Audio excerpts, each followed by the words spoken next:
On August 10th, 1628, the city of Stockholm gathered along the waterfront. It was a Sunday. The wind was gentle. Foreign diplomats stood on the quay with the royal court behind them. They had come to watch a kingdom set sail.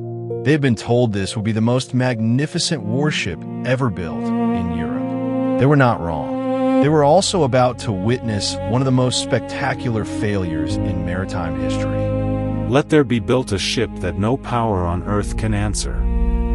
He commissioned a Dutch master shipwright named Henrik Hybertsen. The Dutch were the finest shipbuilders in Europe. The king's order was simple: build a flagship larger and grander than anything the Swedish Navy had ever floated.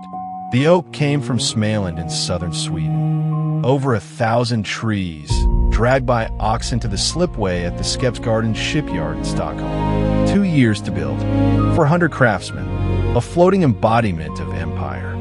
With respect, Your Majesty, this ship was not designed to carry such weight. While the shipwrights worried about the weight above the waterline, the sculptors went to work. 700 statues were carved for her hull: angels and Roman emperors, Hercules wrestling lions, mermaids, and Old Testament prophets. 300 figures alone for her stern, each one painted in gold leaf and crimson lead.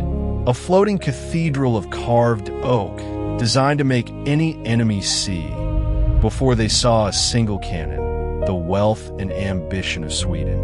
In the spring of 1627, Henrik Hybertsen fell ill and died. His brother Henrik Jacob's son finished the ship. By the summer of 28, the Vasa was ready. 3 weeks before her launch, the Admiralty ran a stability test. 30 sailors ran back and forth across her upper deck. After 3 passes, the test had to be stopped. The ship was rocking dangerously. Nobody dared tell the king. She was a finer ship than this kingdom had ever seen. On the day of her maiden voyage, the Vasa fired a salute. 8 cannons. The smoke drifted across the water. Crowds cheered from the quay.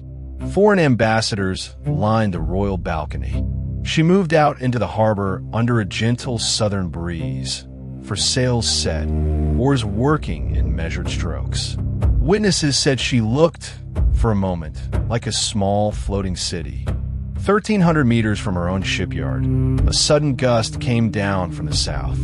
The Vasa leaned, then righted. The crowds on the quay laughed.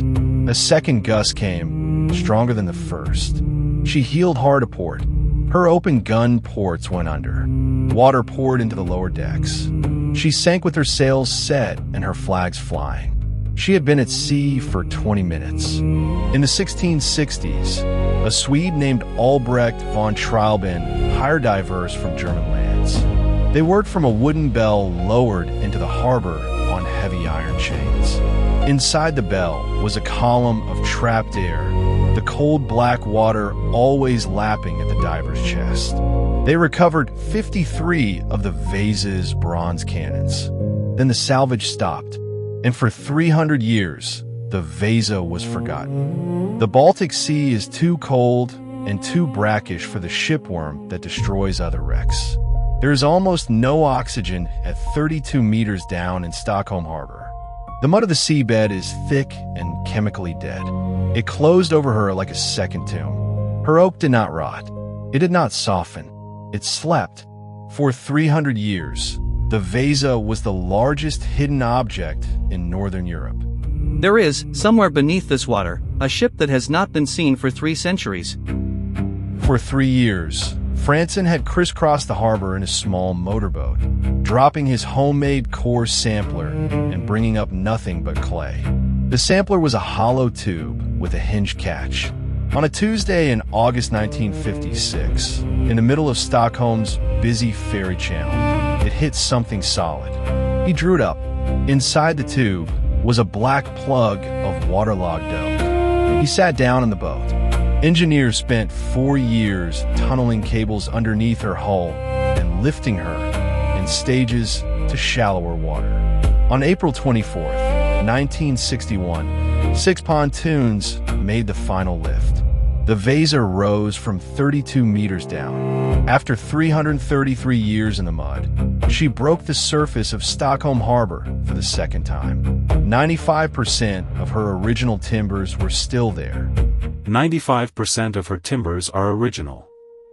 She is the only one of her kind.